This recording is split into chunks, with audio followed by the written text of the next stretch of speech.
Uy, ang rami na pala ng mga tao rito. Madam, taho po. Diyos lang isang baso. Sige, isa. Opo. Ang init talaga. Taho! Taho! Ay pare, pabili nga ng tubig. Isa lang. Ayan.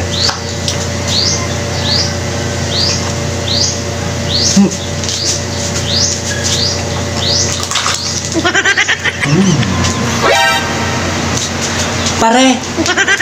Kamusta? Mare! Mare! Kamusta din? Naku pare, dito ka lang pala makikita, ha? Mangungutang na naman to. Ano pare? Wala. Ano palang pakay natin ngayon, Mare? Actually pare, kaya ako nandito is that Ayan na naman. mangungutang sana ako ng 20 sa'yo. Importante lang kasi 20 pesos. Ipambili lang yan ng balot eh. 20 lang pare.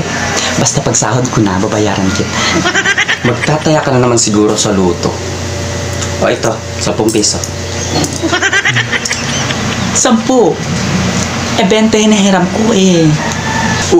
Wala akong pera dito. Hindi 10 lang. Sige, may utang ka pang Diyos ha. Pera ko to eh. Bakit? Humihiram ka ng 20. Wala akong 20. Tapos, 10 lang ang pera ko eh. Ayan, 10. Magkano ba hinihiram ko? 20. Magkano itong ibibigay mo? 10. O para maging 20 to, ilan ang kulang? 10. Di kulang ka ng 10.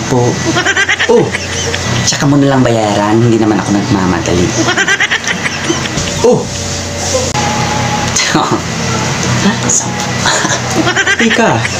Teka muna. Bakit? Ako may pera eh. Ba't ako pa nagkautang? Ikaw nang utang eh. Ang hina naman ng utak mo talaga pare. Magkano hinihiram ko sa'yo? 20. Magkano ibibigay mo sa akin? Ayan. Hawak mo na. 10. At para maging 20 to, kulang ka ng G's to. G's. Babayaran ko sa'yo yung utang ko na G's.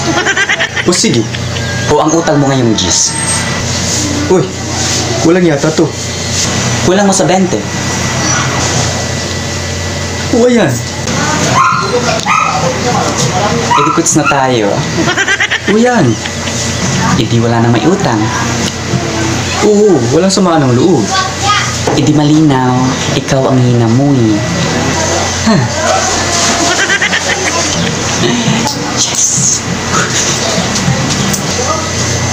Hoy Mare, pa-entrance ko pa yan sa Bunbun Beach eh. Nagliya si kumpare. Magsisilpi-silpi lang daw kami doon. Huwag ka nang pumunta sa beach. Ang init. Ang itim mo na nga eh. Manood ka muna ng mga content na Ray Coriano TV at mag-subscribe, mag-follow at mag-like. Naka-follow na at naka-like. Good. Pa-share na rin para maraming makapanood ng video niya at mag-subscribe. Ayan guys ang aking kumare. Kahit magaling yan mangutang, magaling din yan magbigay ng advice.